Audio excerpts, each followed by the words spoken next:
你睇緊嘅係亞洲電視本港台。深圳黃田機場空難係因為飛機緊急降落嘅時候起火，引致意外。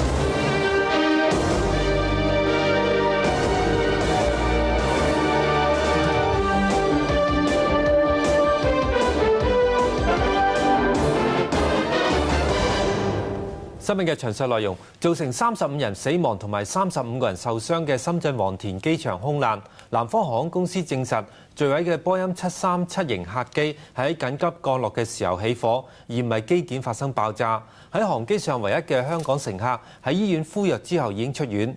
先由蔡志軍喺深圳講下意外之後善後嘅工作。遇事嘅客機部分機件運到維修部，可以清楚見到機尾部分以及兩個引擎。而且有大批嘅外籍人員喺度檢查，當局亦都派官員到現場視察。架客機墜毀之後斷成幾截，機場方面將飛機殘骸搬離跑道，分別用帆布冚住。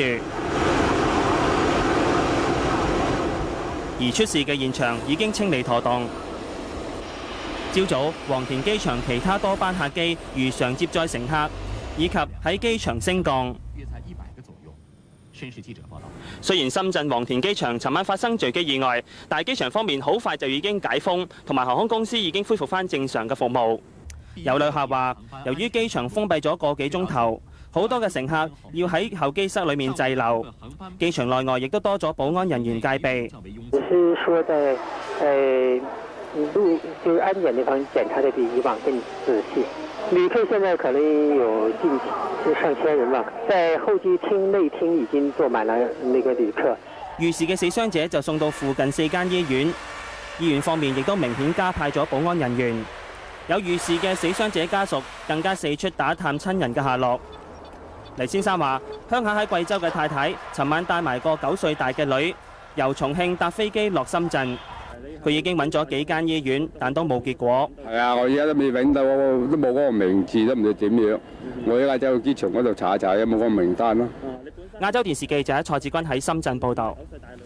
今次墜機意外，罹難者包括咗10幾個泰國人。咁有關航機墜毀之後救援嘅情況，由鄭建生報導。出事之後，架客機斷開3節，殘骸佈滿一地。救護人員忙於搶救傷者。深圳市政府外事辦話，機上載住74人，包括65個乘客同埋9個機員。目前知道最少有35人罹難，35人受傷，其中9人傷勢嚴重。死亡一共有35人，其中呢乘客有33人，機組人員2名，然後在醫院的呢還有35人，留醫傷員中已知有這個泰籍乘客3名。台灣乘客和香港乘客各1名。出事嘅係南方航空公司編號 CZ3456嘅波音737客機，尋晚9點半左右由重慶飛抵深圳。市政府話，架機準備降落嘅時候喺半空中出事。飛機的黑匣子已經找到了，但是呢，這個失事的原因啊，還在進一步調查。這個飛機失事啊，它是在這個就是黃田機場着落的時候，在機場上空失事的。而外電報道，架客機因為雷雨而要轉飛，但係降落嘅時候高度出現錯誤。而有目擊者見到當時火光紅紅。就看到飛機落在這邊起火，然後很大。當時我們在屋面落很大的雨，就聽到幾秒5啊5的叫，沒得爆炸的聲音的，所以燃燒很大的火。可能相當於大約換成有3-4公尺的火焰。南方航空公司、深圳市同埋廣東省已經成立空難善後臨時指揮小組，統籌善後嘅工作。小組亦都派人到醫院探望傷者。亞洲電視記者鄭建生報導。今次係深圳黃田機場92年底啟用以嚟首次發生嘅嚴重空難。中國當局曾經形容黃田機場有最先進嘅儀器，並且可以舒緩香港啟德機場嘅壓力。梁慧文報導。3年多，深圳黃田機場喺92年底正式投入服務，中方希望可以分擔香港啟德機場嘅壓力。不過，黃田機場嘅吞吐量到而家已經飽和。當局較早前已斥資10億人民幣擴建，今年底完工，預計到2005年可以處理1200萬旅客人次。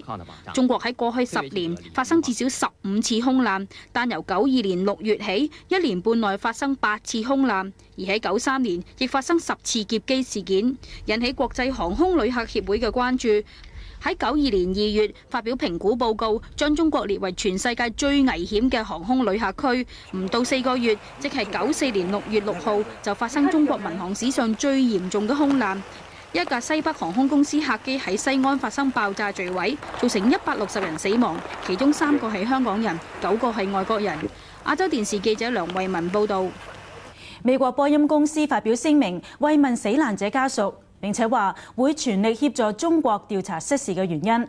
美國航空當局喺上年曾經指波音737客機嘅尾舵水平系統有問題，但波音公司喺全球檢查同類型飛機之後話冇收到有問題嘅報告。今次空難之後，美國波音公司發聲明慰問死難者家屬，並且表示會協助中國當局調查。一班專家隨時候命出發去中國，不過喺現階段佢哋拒絕揣測失事嘅原因。中國而家有超過250架波音客機，超過60%係737機種，其中南方航空公司有35架，而出事嘅深圳南方航空公司就有4架737-300客機。喺91年同埋94年，美國賓夕凡尼亞州同埋科羅拉多州有2架737客機喺降落嘅時候墜毀，調查之後仍然唔知道原因。美國交通安全運輸局上年8月發表報告，指737客機嘅尾舵水平系統有問題。美國聯邦航空管制局其後下令檢查呢個機種飛機嘅尾舵系統。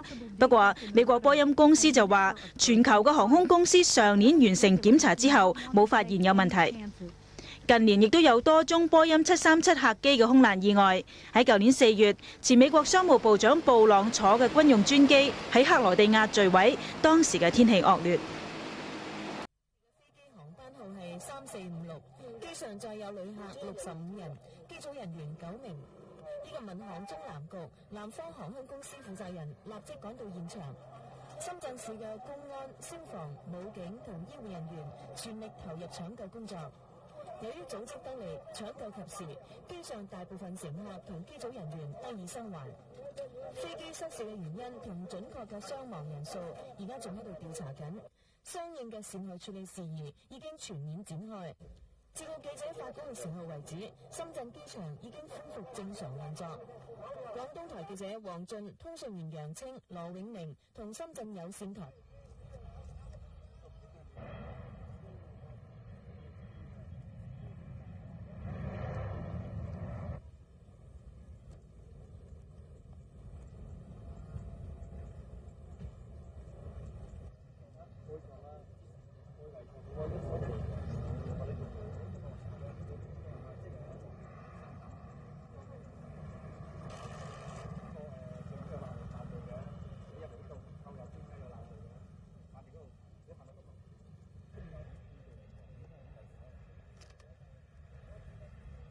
这里边呢，听着那个防空警报在叫，这是第一，这是我们有看见出来，看见那是消防队啊，好从那里开汽车走过来嘛，我们就好像这个有事情，出来就看见满天是大火一样嘛，那天气是很黑的。